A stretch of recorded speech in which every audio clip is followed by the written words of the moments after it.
Better behave. So we are in session 7 of Matter Balance. My name is Lon Kiefer, and I or other professionals come in to visit in Matter of Balance somewhere around the 6th, 7th, or the 8th session to bring a medical professional perspective and to answer questions. You've got some of the best coaches that there are to be had. And there's no but to that, so we'll give it a however. Coaches are come from people that have been in the class or other classes or have an interest that have gone through a training, which keep your eyes and ears open. The trainings are offered several times a year, and it's 2 full days of training where you learn how to present the content and manage the classes, but it's not designed to make you a health professional that could answer questions about health outside of the content. That's what someone like me comes in to do on one of these later sessions, to answer medical questions that might have built up over the course of time, and also to talk about reasons for falling that are not so obvious as a trip, or like tripping on a curb or stepping on a throw rug. Reasons that you may not know why you fell, and to talk about some of those. So usually the professions that come in are either a physical therapist or a nurse. I am a nurse, and we tried to get a physical therapist for you, but your insurance denied the request. That's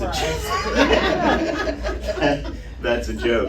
But I'm honored to be here today. I'm really enjoying this stage of my life where I'm getting to present these things. I feel like it's bringing everything home for me. A guy that went into nursing in 1980 was pretty rare. And I get the chance to present at conferences and do comedy, and so there will be humor in this. And a lot of times I introduce myself by saying, my name is Lon Kiefer, and I am a caregiver. And that's the reaction I get. and then I say, well, thank you very much. Sometimes that gets a round of applause, but I guess this isn't one of those times. So, I've heard the term caregiver come up in your little, and I love the way you guys started your day here with a little round table and getting everybody involved. And the term caregiver came up quite a bit. So they say if you're not a caregiver, you're either gonna be a caregiver or you're gonna need a caregiver. So the other reason I'm happy to be here with you today is yesterday I celebrated my 55th birthday. Now, yesterday was my birthday, but my 55th birthday was 7 years ago. So I am a 55 plus 7. It's kind of been a dog year, you know. I've experienced a lot of things. One of them, or I should say 2 of them, is 6 weeks ago I had both knees replaced. Oh, at the same time? Yeah, at the same time. Oh, so 6 weeks. 6 weeks ago, and I am very blessed with the progress that I've had. And I'm going to get down on the ground and show you how to get up. Yeah, right. But I'm going to put that off as long as I can before we get started. So I'll tell you a quick story about this knee replacement. It's amazing what they do with medicine these days. You go in there and they get you up and moving around the same day. You're walking the same day, and the same day you're either going home or the next day. My wife took me in there, and it was amazing. She's watching me walk all around, and then they said, okay, Mr. Kiefer, it's time for you to go. So I grabbed my car keys. I'm thinking, I'm walking, I can drive.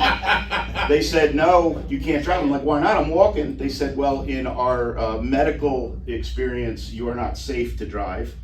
And I said, well, in my marital experience, she is not safe to drive. So I walked home. Just in case you're worried about me picking on my wife, I'm not. I'm picking on all women.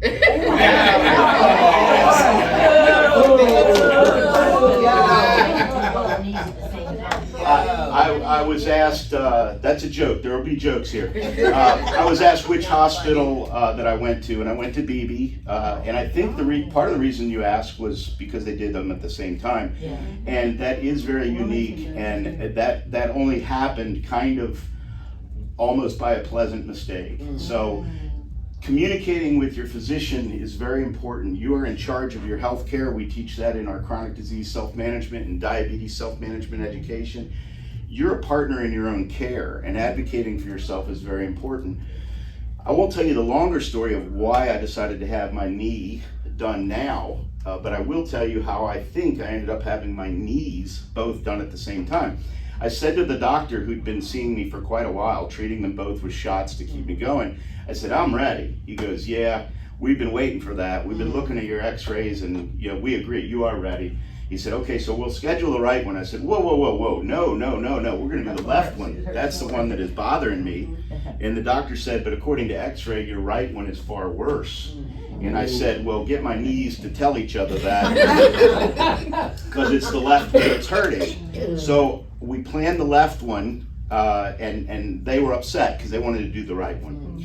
So then I got to thinking about the cost of this, and it's a shame, but healthcare has its costs, and you've got to consider some of those things, and who's going to take care of you, and I'm still working, so so I called, and I realized I'm doing this in September, and I want to get the other one done in the same year for deductible purposes, insurance purposes. So I called, and I was kind of being funny, because that's in my nature, and in this case it worked both against me and for me. I called, and her name was Jillian. I said, Jillian, I want to negotiate a twofer on my knees. What do you think we got to do? She goes, well, let me talk to him. All I meant was get them both done in the same calendar year. She called me back about a week later and said he agreed he'll do them both. Awesome. And I think the reason that he agreed to do them both is because I'm younger than the average patient. I'm in better shape, and I didn't allow it to get me to, although I've gained weight and I've been less active, but I think the truth is he wanted to do my right, and the way that he got to do my right is by doing my left. So, but it is rare to get them both done nowadays. It used to be quite common. So enough about me. Let's talk specifically about medical reasons for falls. So I'm not going to do a show of hands, although I think you guys have probably already done this. Some of you have probably experienced a fall, right? So if you've fallen by tripping on a curb, or as I said earlier, stepping on a throw rug that slipped or tangled up in your feet, you know why you fell. But there are falls that can occur where you don't know why you fell. Yep, Does anybody know of one of those? Yeah. Okay. I can tell you 3 of them. 3 of them? That's why I'm here, yeah. Because I was just walking and all of a sudden it was like somebody pushed me. Right. And I found myself just going. Okay. Okay, do you know why you fell? Have you ever? I had no idea. Okay, and you had an experience? Yeah, I was just out in the yard and all of a sudden I just started turning like a corkscrew and I was Okay. on the ground. Do you know why you fell? I have no Still don't idea. know why you fell. What did you guys do after you fell? Crawled over to the air conditioning unit and pulled myself up. I love that answer. I love that answer. I can't remember what I did. Okay, that's fair too. I mean, that's what happened. So you can have falls for medical reasons that you don't know and never figure out. Do you know what they might be, even if you don't know what caused yours? For example, dehydration can be very big. Dehydration can cause our mental function to decline. We can have low blood sugar, diabetics, there's blood sugar can drop. You might have an ear infection that makes you dizzy. You might have started a new medication that you haven't quite adjusted to. You could have, you're both describing that you're already up and walking, so it's probably not this, but you could have, let's say if you fell out of bed or you got up from a chair and then fell down, you could have had what's called postural, which means your posture, where your body is in space, hypo, which means low, hypotension, low blood pressure.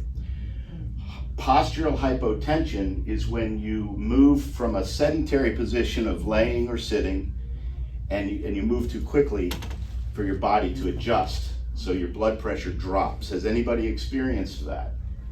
I didn't do it that way, but I had a heart block.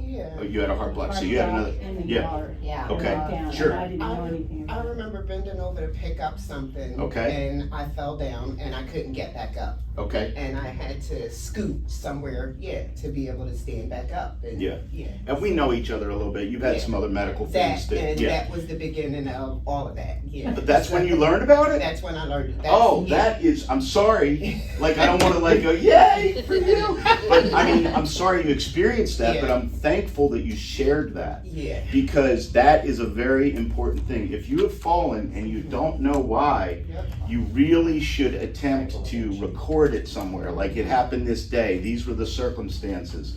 Share it with your doctor, share it with your family. A lot of people are embarrassed about it, or they're afraid, oh, they were already thinking about, telling me I couldn't live here alone anymore, or they were thinking about taking my keys from me, or whatever. But you gotta risk that to try and get the information you need to help you prevent the next fall, or in your case, to have a life-saving medical procedure. So, and that's another one of the beautiful things about these programs that we're offering is that, we know each other a little bit, and we've got other people in other programs here, whether it be bingo size or the chronic disease self-management education, where you become a part of a community. I don't want to go too far off the sidebar, but I love the word humor, and I love to use humor. Humor stands in my mind for a healthy understanding of moments others recognize or reject. So in order for us to all laugh together, we all have to have a shared experience and a shared understanding. Slipping on a banana peel is one thing, but conversation that leads to laughter, we all understand it. It lets us know we're all engaged in the moment. And if you're in a room and someone is not laughing, maybe English is a second language, maybe they've had a very different background than yours and didn't experience what you experienced, or maybe they're just not really there that day because they're stressed or preoccupied or whatever. So keep an eye on that person, because they may need help from you and support.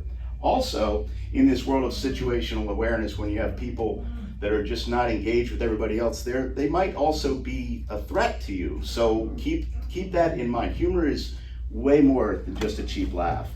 And as far as part of that culture, I know you guys are off screen, but these two young ladies, Carrie and Janice, are both byproducts of this whole thing. I don't remember the true beginning when we met, but they've been through all kinds of different training in chronic disease self-management, diabetes self-management, bingo size, and matter of balance. So thank you, really, thank you for all that you've done for us. All right, so we talked about a few medical reasons for falling. We talked about the fact that you really should take note of, hey, I fell and I don't know why, and let someone know. Don't be embarrassed or shy about that. You may get some support or intervention or prevent the next fall. There's another reason that you might fall that we haven't talked about. There's many that we won't talk about. There's just limits to, but there's a thing called a pathological fracture. Some people, all of us have this sort of stereotype. I fell, I broke my hip, I got sick, I passed away. You guys told those stories earlier. But there are times where you can fall. Passed away yet. Yeah. Well, none of you told the story of yourselves passing away. I mean, it was very heartwarming and alarming to hear your stories as you went around. I'm really glad I was here for that. And I'm glad you guys got to share that with each other. But your health, you can have osteoporosis or late-term cancer that can cause your bones to become weaker. And so exercise, all of the things that we do are very important to help prevent some of these negative outcomes. So let me take it a next step further. What's the first thing you do after you fall? Try to get up. No, I check Or to make assess sure if I you have can broken do it. bones, Right. 'cause I couldn't move. Right. I like it. You guys could have talked this all out on your own. We got a couple of try to get up, no, slow down and check it out. Your instincts are to try and get up, but you want to try and overcome your instincts, and you want to say, like, how did I end up here? Am I hurt? And I mean literally Are you hurt? Like, look at your legs. Is one of them pointing off in a weird direction? Are they still tangled up to where if you try and stand up, you're gonna fall back down again? Do I have any blood or swelling on my head? Because sometimes you not only didn't know you fall, you just wake up on the ground. You don't, you know, so you lost consciousness maybe. So it's very important to, you know, am I hurt? How did I get here? So we've covered those two things, and we've covered when you get past the incident itself, that you should record it or tell somebody, keep track of it. So those are three important things. So now we're ready to get up because we've determined that our legs are not tangled, we are not hurt, we're gonna get up. So how do we get up? I personally went on my knees Okay, and I was in a pole barn and I pulled myself up on a piece of equipment. okay. But I had my grandson was behind me, little 135-pounder, gonna help me up. Man, you guys are making this so easy for me because you're giving me all the scenarios that I need. So get help is important. How, you know, what help is there? How do you get the help? This can go on and on and on, and I'll try and keep it kind of short. But one way to get help is to have it, you know, that's kind of what the whole class is about. This is all about being assertive, not being reckless. We talk about, I'm gonna come back to this, but I'm gonna deviate to talk about the stop and go light. It's like my favorite part of this class because Matter of Balance is all about being assertive and being intentional. The idea is to overcome the fear of failing so that you can continue to be active. But it's not hold my beer, watch this kind of be active. It's be cautious, envision what your next activity is gonna look like and prepare for it. So as far as getting help, there are ways to make sure that you will have help when you need it. And we're gonna get back to that. But first I wanna finish with the stop and go light. So this is my favorite part of the training here. And you guys learned by looking at a stop and go light that, you know, your normal state in life is to go. You may have been stopped or paused because of your fear. So we wanna get you going again. So what does a stoplight tell us that we're supposed to do when we see green? Go. Okay, and what does the stoplights tell us to do when we see red? Stop. And what about when we see yellow? Go fast. Go really fast. I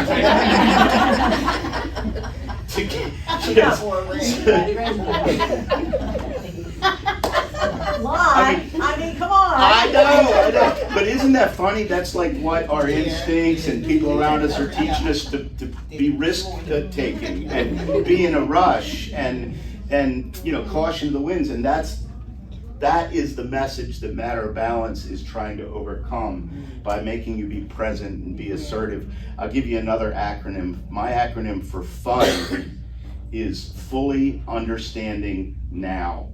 You know how many times in my life I've gone through things and I'm like, yeah. And then I found out like a week later or a year later, I should have been going, no. I don't know what is going on, even though I think I do. So this is a very powerful lesson that sometimes we do the opposite of what everything's trying to teach us. Now here's something I want you to think about. So if you come to Matter of Balance, you or a loved one has experienced a concern or an actual incident that has caused you to have some fear of falling. So you're sort of at the red. But when you're at the red, in the real world, it just goes to green and you go. But in your mind, it should go through yellow again. You should go through the, hey, is it safe for me to go? And then get going.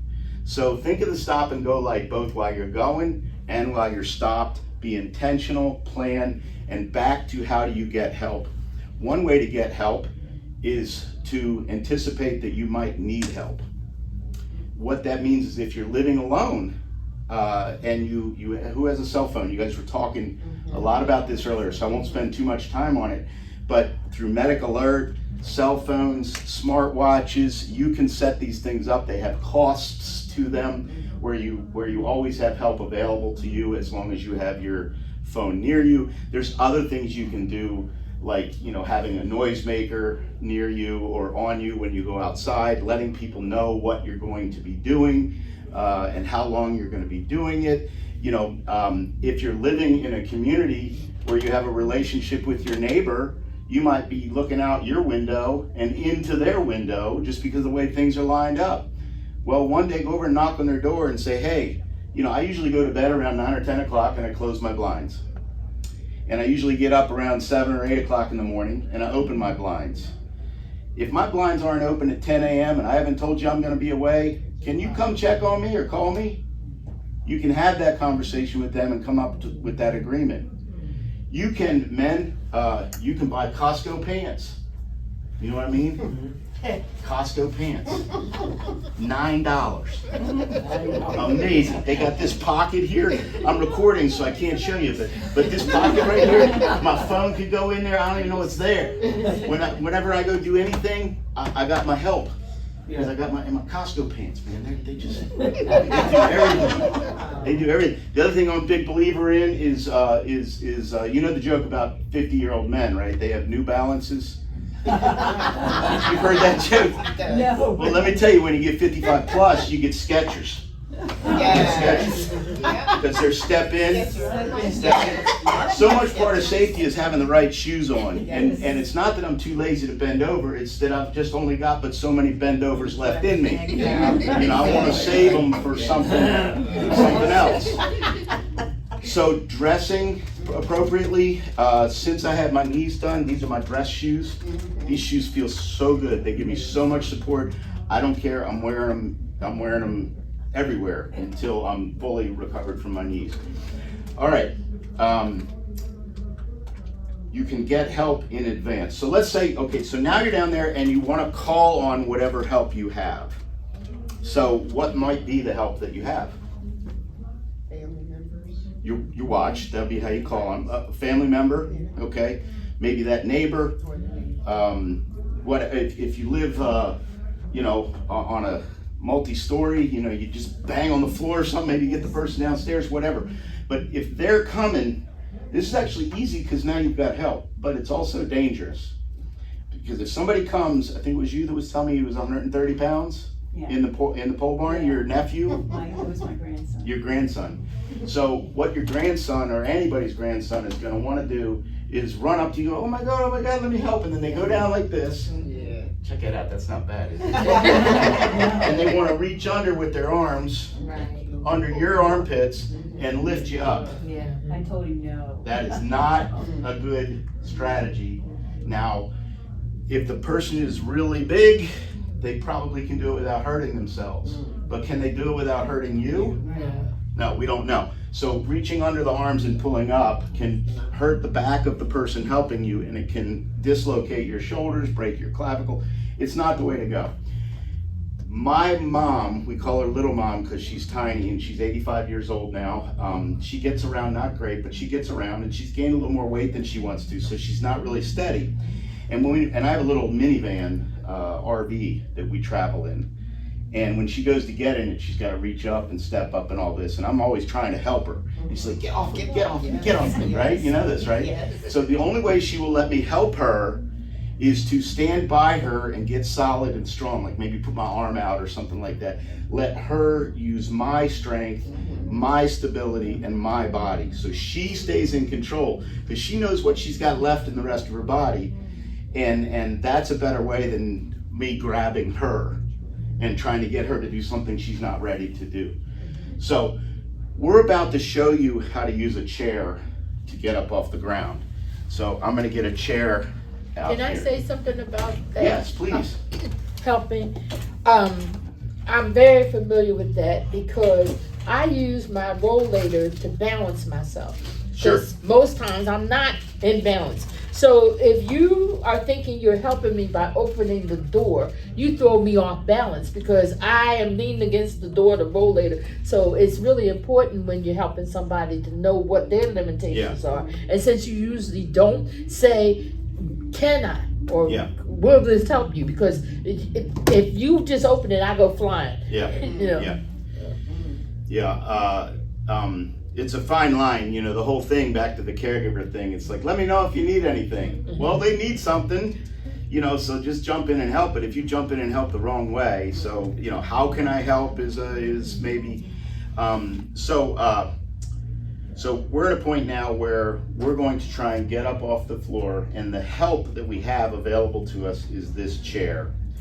Now, in your manuals, we are going to be going through exercise 7.3 in your manuals, where it shows you how to get down on the ground and get back up off the ground. And while I'm down there, we're also going to show you an easy way to get out of bed.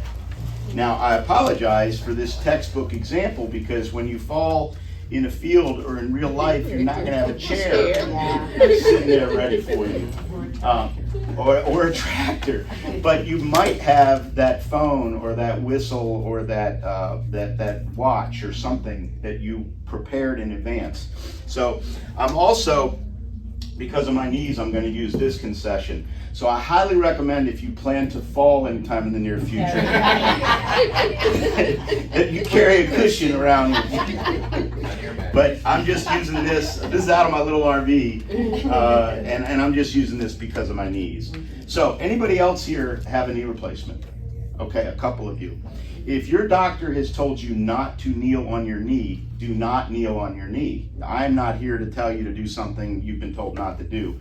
What my doctor has told me is that my knees can tolerate anything that I can tolerate. And because I did this yesterday, I know that what I'm going to be experiencing is more pain on the incision line than I am pain in range of motion or on the knee. I mean, I'm really blessed. I'm doing well, but it still is painful. But I put it off as long as I can. I'm going to get down on the ground now. Well, before I do that, and we need to ask you, and if you can't get back up, what are we supposed to do? How do we help you? call 911. I'm a big boy. So if you look at your book, why would I want to get on the ground? Why would you want to get on the ground? The dust underneath the furniture. Dust underneath. I'm not a big duster. I'll sell the damn house. I dropped my keys and they rolled under the table. Drop your keys, or the dog's ball went under there and he won't stop whimpering or something like that. Well, here's a reason you might not have thought to get down on the ground, is to practice getting back up. If you've got someone there and you're feeling randy, you're feeling energetic. Anybody named Randy here? I don't. If you're feeling energetic and you got someone there to help you in case you get into trouble, there's nothing wrong with saying, I'm gonna get down and see if I can't get back up. It's a good exercise. There are certain people with MS or Parkinson's disease and things like that are often taught to practice this kind of thing, because they're a higher likelihood of falling, so they might as well learn how to get up. So I'm going to get down on my knees in a minute. No, the book will show you that it'll show you about using different scenarios. What I try and describe is that I'm bipedal. I'm on two things supporting me right now, but as soon as I change my position, I want to get as quickly as I can to 4 things. So the way to break this down with this chair is lean over. Actually, I'm not lined up properly because I didn't want to step on this cushion, so I'll sacrifice the cushion. You want to line up properly, put your weight there, put your weight here. Does anybody notice what I just did with this wrist? Do you see what I'm doing with this fist? I am not recommending that to you. I am doing that because I broke it years ago and it doesn't have the proper range of motion. All the exercises you guys are doing are because they are evidence-based to help prevent falls or to help minimize injuries from falls. You guys are doing, the rowing and the grabbing, you're doing this, you're doing the flailing of your fingers, you're strengthening your wrists and working on rotation. So I don't have much in this wrist. So this is an accommodation that I do. Think about your accommodation. So I'm at 4 points. And now from here I pick a knee. There's a saying, up with the good, down with the bad. So I don't know which one's good right now, but I'm gonna go this way. So get down there, all right? Not bad.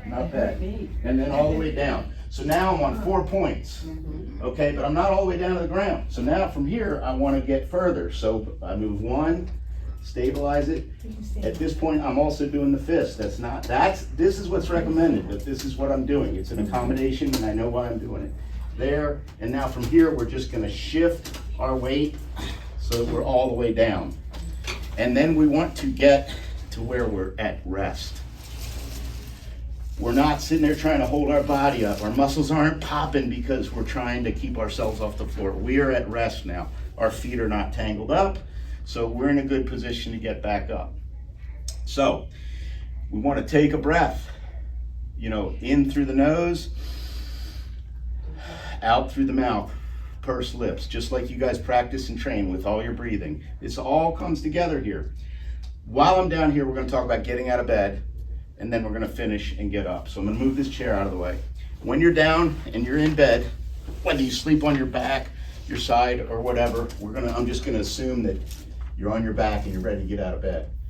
Now, a young man would, just do one of these. I didn't do that so well.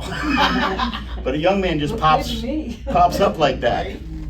A middle-aged man gets a little momentum. Okay? Familiar. That is very familiar. But all of those things can cause you injury in your back and other places. So what we're going to teach you is the reverse of how we got down. And you've got to be away from the side of the bed because you're going to roll over. So scoot over, do whatever you got to do to get room. I'm going to the right because that's where you guys are and because that's where I am when I get out of bed. If you practice this, do the appropriate side. But it's just the reverse of it. We're going to go over to our side. We're going to increase the places that we have ourselves getting help. Like right now, I've got my elbow and my upper arm, I've got my hand, and I've got both knees that are making contact with the bed. And from here, I'm just going to walk up into this position, and now I'm going to swing my feet over. What am I going to do now? Sit there on the edge of the bed. Sit there for a minute. Yeah. Go to yellow light. Yellow light, I like it. Yes, this is great. My work here is done. I'm just gonna crawl on out. So you wanna get a minute to catch your breath, get your bearings, let your blood flow get going, and then you're gonna go ahead and proceed to stand up. Now you can't do it in these chairs because they don't have arms. But one of the best exercises that I like, and I would encourage you to do whenever you're in a chair with arms, doctor's appointment, watching TV, whatever, is every now and then just use your arms to try and feel what it's like to lift your body up. That was one of the exercises I had when I hurt my leg. Because at post-op, the hardest thing I had to do was get on and off the toilet, and I needed my arms, and I was amazed at how weak I was. Yes. So, really work on that. And when you're working on it, you want to work on going up, not this. You're not trying to rock forward. Because when you rock forward to get that momentum, if you don't have the strength or trunk control, that momentum can take you straight forward.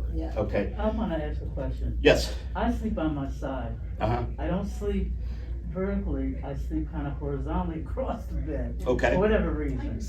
I'm just comfortable that way. Sure. So when I wake up in the morning, I literally scoop down to the edge of the bed, and then turn around and get up. But when I stand up, I have to lean against the bed and kind of get my balance. Or use my arms or something just to get my balance. So. Couple things.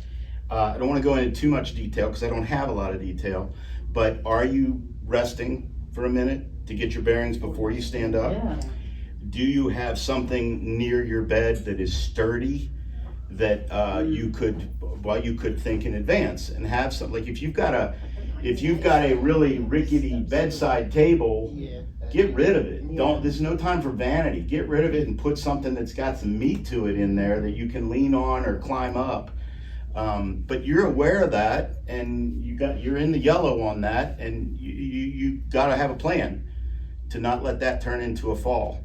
That's my plan. Yeah. Yeah. I mean, to stand, because I know when I get up first thing in the morning now, not like when I was young, which you described, because you're waking up, you don't have that same stamina going, so you have to find a way to do that. Yep. And for me, when I scoop across the bed and and sit there for a few seconds and get up, I still feel like I lean against my bed, Okay, you know, and then I try to, because I was told that if I put my arms out to try and balance myself, mhm, or put my hands up, just to get some kind of body mhm. stuff going. Excellent. I mean, the big key is take your time. Yeah. Don't be in a rush. One of the biggest places where falls occurred is right here in this bedroom, because you wake up in the middle of the night, it's dark, you're disoriented, and you gotta go to the bathroom, so you have some urgency about you. And all caution goes to the wind. You're not in yellow, you're in full-on green, and you're not ready for it yet. So, let's go back to me getting up off the floor. So, and again, you're not gonna have a chair with you, but you can scoot like this to get near something. You can crawl like army crawl. You can do whatever you gotta do to get something that can help you, but in this case, we're gonna use the chair. So I'm all the way down again, and I've gotta get up to my fours. So again, here, I'm emphasizing that I've got several things. My leg here is pushing off, going up. Each time I'm going up, I'm kind of pausing a second to get myself my wits. Oh, that feels better than yesterday. That's good. Practice. Yeah, practice. All right. You see how every step is very methodical. Yep. And this one, well, let's just chat for a little while. Just do it, don't Slow think about it, and just do it, there you Slow. go. So, that's really all I've got for you today. Do we have any questions that we haven't had a chance? This has been great, thank you all. I mean, you guys did 90% of the teaching today. I would have appreciated that one of you had done that. But,